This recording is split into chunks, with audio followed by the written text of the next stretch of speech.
today I have a longer day than my normal ones, partly due to trying to break up the stages into lengths that are manageable for me, partly due to a mistake.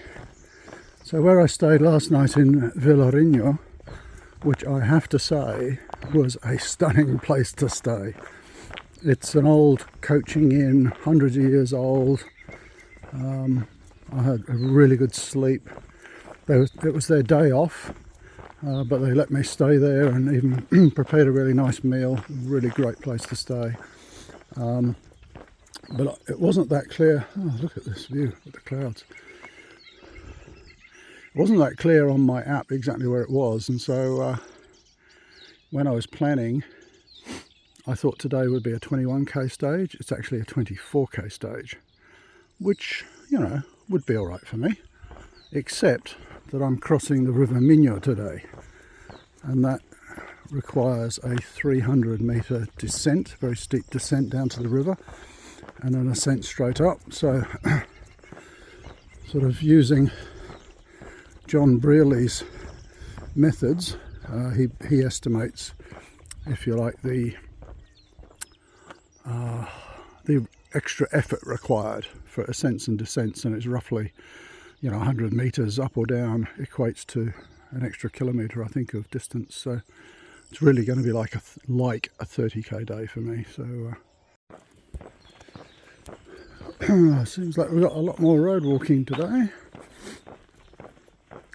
I have to say I'm coping with the road walking better than I expected. I think because I slow down a bit on the roads, I'm not pounding too much, and also the love-hate relationship that I have with these shoes. Whilst they're continuing to fall to bits, they're very well cushioned, so that helps a lot. We're starting to descend a little bit now. That must be the river valley, I think, that we're looking at down there. Let me zoom in a little bit, and a bit more. This seems to be the early part of the descent, which is very pleasant. Nice surface and not too steep. I think we've got a kilometre or two of this, and then the steep bit down to the river. Let's see how we go.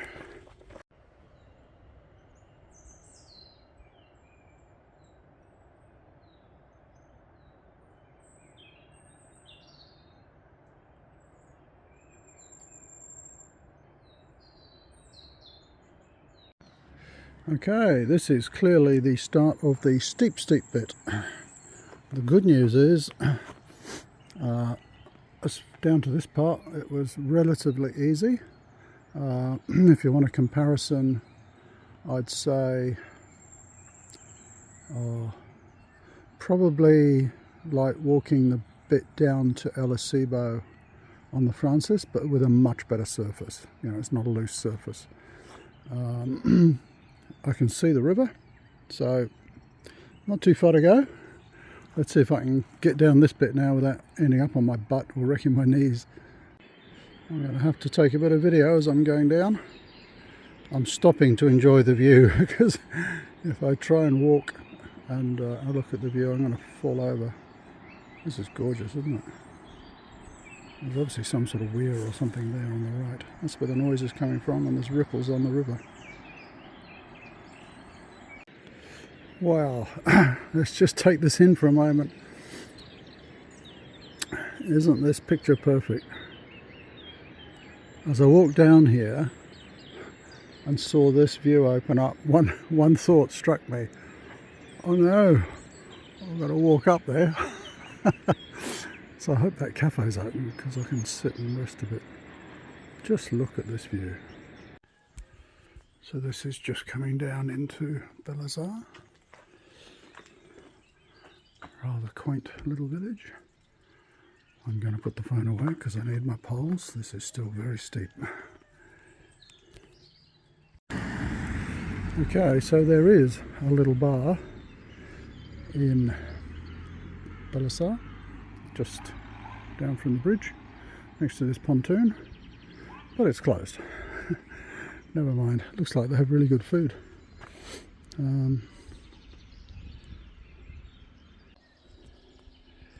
So we head up again out of Belazar.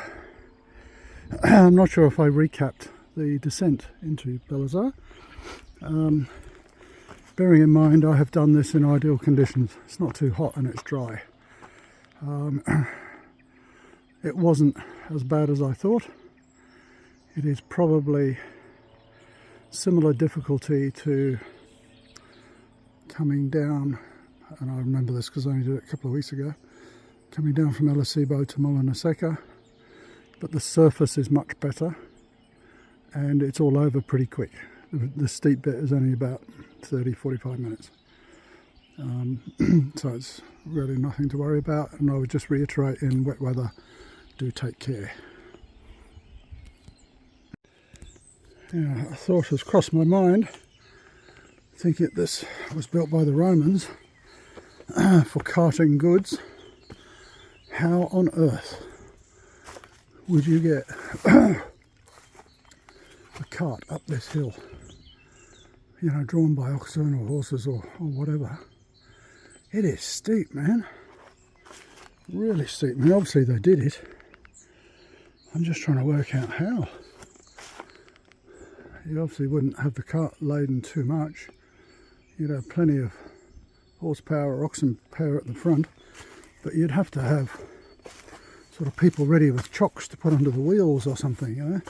And the animal's only got to stumble a bit and everything starts sliding backwards.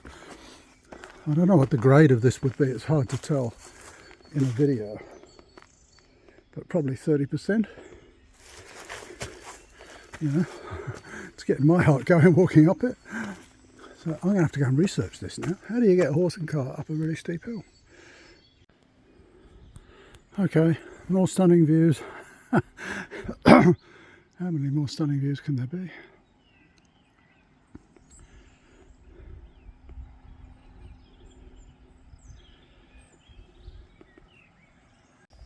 We've lost sight of Belazar now. It's very nice walking here. Some of it's on road, some off road, and there's some very steep paths. So I'm not going to try and keep the camera rolling while I'm walking up here. I need my poles. Let's go. So I'm about halfway for the day. 2.5 k's to Chantada, where I'll take a break, give my feet a rest, and then I'll have I think 8 or 9 k's to go from there. I'm having a brief pit stop in Chantada, and I might see if I can find a little shop to replenish my snacks, and then it'll be onwards for the next 8 k's to Penasillas, I think it is, where I'm staying. So I'm just heading out of Chantada. Not a lot to report. Seems like a nice little town. There's lots of bars and supermarkets and places to stay, so I think it would be a good overnight stop, and it's certainly a good lunch stop and opportunity to replenish snacks and things like that. And according to Maps.me, I've got about 6.5 k's to go to the end of my stage for today, and I'm staying at Penasillas, which is a little hotel. The reason I picked that is that there's a fairly big climb tomorrow, and I wanted to get part way up the climb, so I'm not doing it all first thing in the morning. So it's a steady climb for the rest of the afternoon, I think. Let's see how it goes. There's another one of these vicious dogs. You're not big enough to be scary. Stop it. Just doing what dogs do. He's even having a bark as he trots off down the road. Is he going to look around? Have another bark? No. I've seen quite a few dogs today. They sort of seem quite intimidating as they're on the other side of the fence barking at you, but as soon as you walk past they get quiet, you know. They just don't want you coming onto their property. I've seen a couple in the street. Oh, here's another one. It's the little ones that are the yappiest. Let's see what this one does. I'll put my poles by my side. Oh, this is a big scary dog, this one. Hola! Are you a friendly dog? Or are you going to start yapping at me? Hmm? Hola! Hola! You're very cute, aren't you? Hello! Hola! Hola! Hola! You're a little bit nervous, aren't you? No! Don't start doing that. Oh, and here comes his mate. No, no, no, no, no. No, no, no, no. So I'll just turn my back and walk away. I thought you were going to be friendly. There we go. Now he's ignored me. 99.9% of the time, that's what will happen. I only stopped to talk to him because there was a lovely German Shepherd yesterday that was in the middle of the road like that, and he came over and licked my hand. And this is normally what they're like. Behind the fence, doing their job, having a bark. Yeah, you know, it's what I've got to do. I've got to bark at you. I'm not really going to do anything else.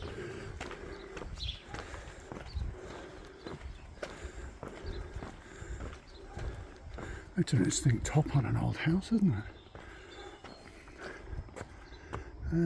Better make sure I'm on the right road here.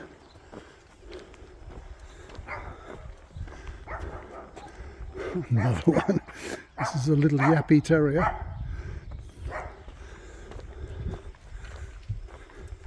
I don't know how many dogs I've seen today. 20 probably.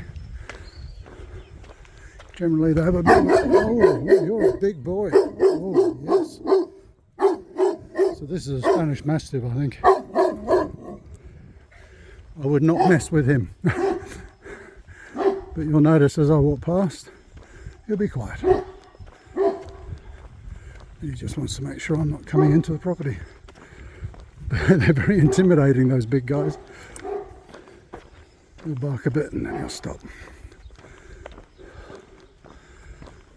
The only incident I had that was a bit scary, which was on my videos on the VDLP, was 3 of those coming full pelt across a field at us. That's the only time I've been a little bit scared of dogs in 50 days. Normally they're chained, they're behind a fence, or they'll just sit in a driveway and bark at you. But that was the only time ever that it looked like they were actually going to go for us. But those big boys, they're pretty intimidating, aren't they?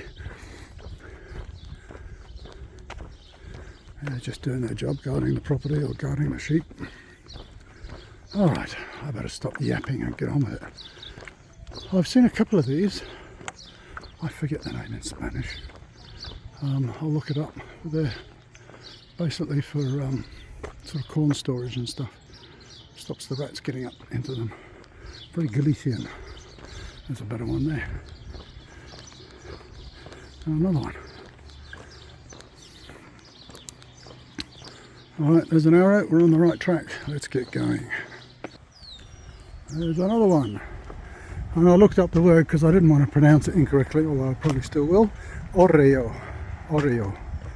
H-O-R-R-E-O. That's what they're called. This one's got a little notice on it. What's that about? Oh, I'm not going to stop and translate that. It's about something else, I think. Oreo. It's like a traditional sort of grain store. I don't think that one's used for storing grain. I think they're more for sort of decoration these days, or using like a garden shed. We've got a cow in a stream. That's a first, at least for me. She's been eating some of the leaves off the tree. Is that good stuff down there, is it, eh? Succulent.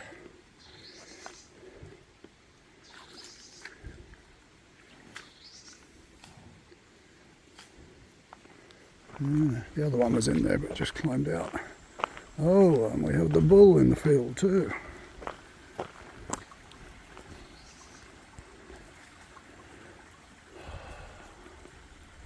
Now, cows lying down, I always was led to understand that means it's going to rain because they want to lie down on a dry spot. But it's been feeling like rain all day.